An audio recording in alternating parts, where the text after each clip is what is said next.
The man glanced at the unconscious woman, and a twisted urge overtook him. He reached out, intending to exploit her vulnerability. While doing so, he stumbled upon a stack of cash. Without hesitation, he pulled out a knife, planning to slice through the seatbelt and snag the money. But why were these people even in the desert? Let's rewind to a few minutes earlier. A plane had gone down in Spain, spewing thick black smoke into the sky. Some local drug dealers decided to investigate, curious about what treasures the wreckage might hold. Inside, they found a hefty box, securely locked with metal chains, probably holding something valuable. The gang leader barked orders for his crew to drag the box out while he ventured inside the plane. In the cockpit, he found a woman, unconscious and strapped into her seat. Outside, his men wrestled with the box, but inside, the old man's mind veered towards something sinister. He leaned in to assault the woman, pulling out a knife to cut her seatbelt. To his shock, the woman suddenly grabbed his hand.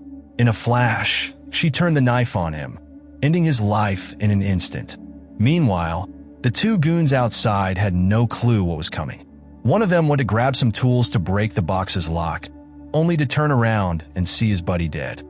A gun was pressed coldly against his back. The woman, calm but ruthless, disarmed him and ordered him to load the box into a car. "Let me go," he begged. Her icy reply, "Not a chance." This wasn't just any woman. She was Fire Phoenix, a notorious assassin. After securing the box, she checked a map and drove toward a nearby town. Stopping at a gas station, she quickly noticed the attendant recognized her car, likely trouble. Thinking fast, she buried the box, refueled, and torched the vehicle to cover her tracks. Later that night, she walked into a local bar. Her presence didn't go unnoticed. Many eyes were on her. One man approached her, warning her about how dangerous the town could be for a lone outsider. He reminisced about how peaceful the place used to be before troublemakers arrived. A scuffle almost broke out between Fire Phoenix and a local woman, but the man stepped in to calm things down. She found him intriguing and even poured him a drink. One thing led to another, and by the end of the night, she ended up at his place. The next morning, while brushing her hair, Phoenix revealed a scar that was still healing. She wasn't planning to stick around and asked the man, whose name was Leo, where she could find a car. Leo, a local cop, told her about an auto shop in the town center, but had to leave for work after getting a call about a plane crash involving drug cartels. Before rushing off, he told her to feel at home, mentioning another bathroom in the house used by his sister Paulina and her kids. While exploring the house, Phoenix met Leo's family. It was a big, lively group, but it was clear they had their struggles. Meanwhile, Leo arrived at the crash site, where the bodies of the men Phoenix had killed were being examined. The sheriff, with zero shame, was pulling gold teeth from the corpses. Leo noticed tattoos on one of the dead men and realized he was the brother-in-law of the town's corrupt police chief, Santiago. Back at Leo's house, the family gathered for a meal, but Phoenix started feeling dizzy and collapsed. In her dreams, she relived a traumatic event. She and a friend were ambushed while fleeing. Her friend was killed, and she barely survived after being shot. When Phoenix woke up, a local doctor warned her that her head wound was infected, and she needed rest. That day, the family was throwing a party for Paulina's eldest daughter's 18th birthday. Leo returned home briefly, inviting Phoenix to join them. She agreed, but asked if he could still help her get to town later. During the party, Leo got another call about the crash investigation. Before leaving, he asked his sister to drive Phoenix to town. While in the car, Paulina shared a bit about her youngest daughter, who hadn't spoken since her father passed away. She also revealed Leo's tragic past. His family was murdered during a home invasion, and the killer was a fellow cop Leo once trusted. Meanwhile, the local police were interrogating two men they believed were connected to the plane crash. These tourists were innocent, but Chief Santiago didn't care. He ordered brutal treatment to force confessions. Phoenix eventually reached the auto shop and struck a deal for a white pickup truck that needed repairs. She paid up front, agreeing to pick it up the next day. That evening, while the birthday party was in full swing, Phoenix stayed on the outskirts, feeling out of place. Leo joined her for a moment, but neither realized it would be their last time together. Unbeknownst to him, Leo was working undercover with the CIA to expose the corrupt police force. He had collected damning evidence against Santiago and his men, but was betrayed by someone he trusted. Santiago captured Leo and forced him to reveal where the evidence was hidden. The next morning, tragedy struck. Paulina's eldest daughter discovered Leo's head gruesomely displayed on their doorstep. Armed men surrounded the house, leaving the family helpless. Phoenix, however, remained composed. Using quick thinking, she fought back, killing several attackers. As the situation escalated, Phoenix prepared for the inevitable showdown with Santiago. Armed with the weapon she had collected, she confronted the chief. He offered a deal: hand over the evidence, and he'd spare the family. Phoenix didn't buy it. The standoff ended in bloodshed, with Phoenix taking out Santiago's men. But she knew the fight wasn't over. The roads were blocked, and reinforcements were coming. Determined to protect Leo's family and finish what he started, Phoenix braced herself for the next battle.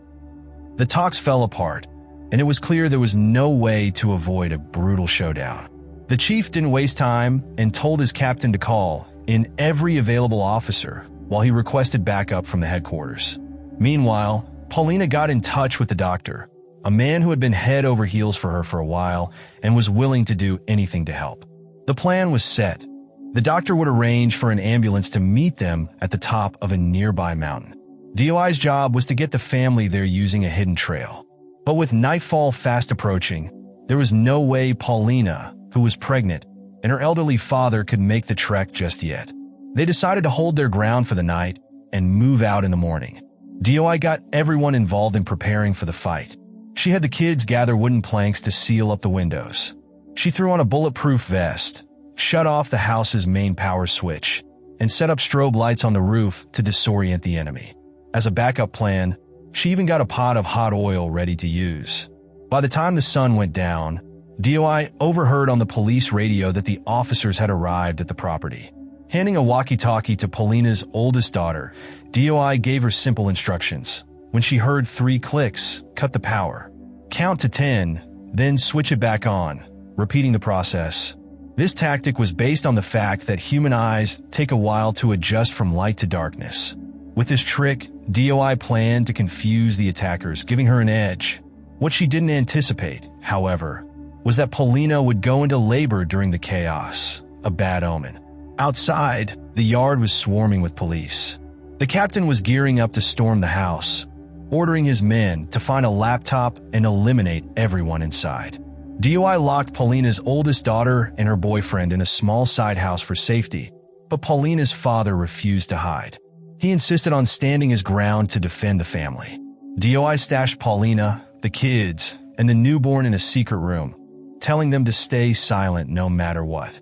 She then fortified the entrance and took her position.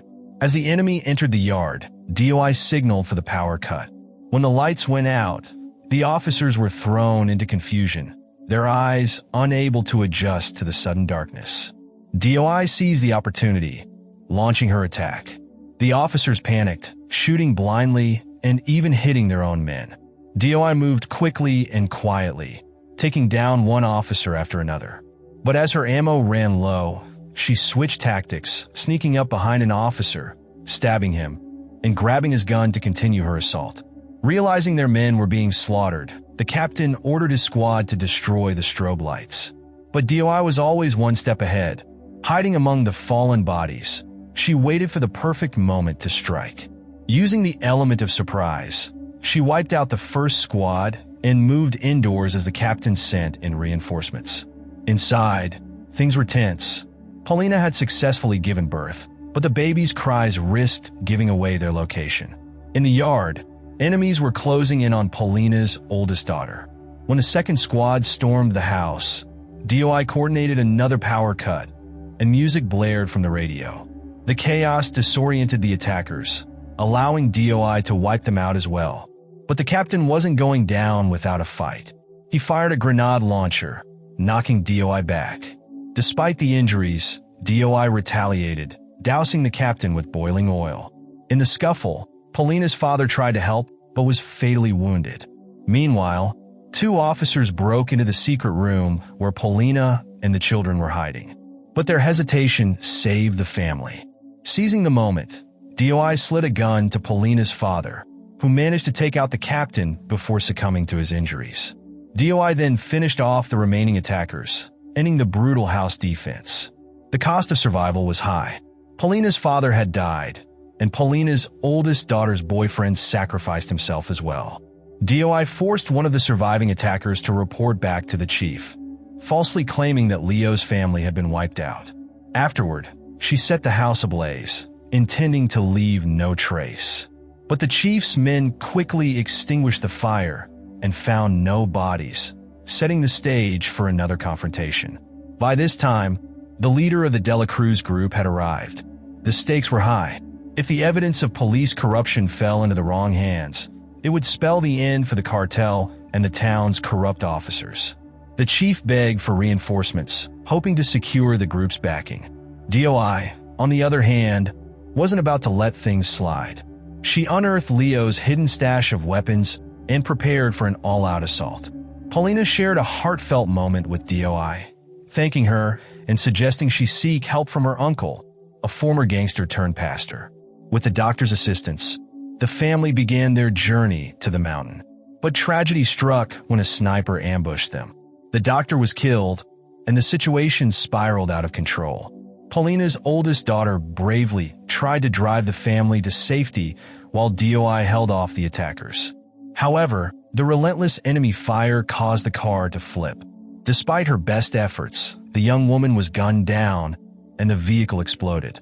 DOI arrived too late to save her, consumed with rage as she took down the remaining enemies. Devastated but determined, DOI made it her mission to seek vengeance. She released the incriminating video, exposing the corruption within the police force. The chief, desperate to protect himself, sought refuge in a heavily guarded mansion with over 100 armed men. But DOI wasn't intimidated. Armed to the teeth, she launched a solo attack, leaving a trail of bodies in her wake. Finally, she confronted the chief and the cartel leader, ending their reign of terror. With her mission complete, DOI visited Paulina's uncle, handing him a necklace as a token of her promise to protect the family. The story didn't end with a happy escape. Instead, it was a tale of sacrifice, revenge, and loss. Despite the flaws in the plot, the relentless action and DOI's quest for justice made it a satisfying watch. Thanks for tuning in. If you enjoyed this recap, don't forget to hit that subscribe button. See you in the next one.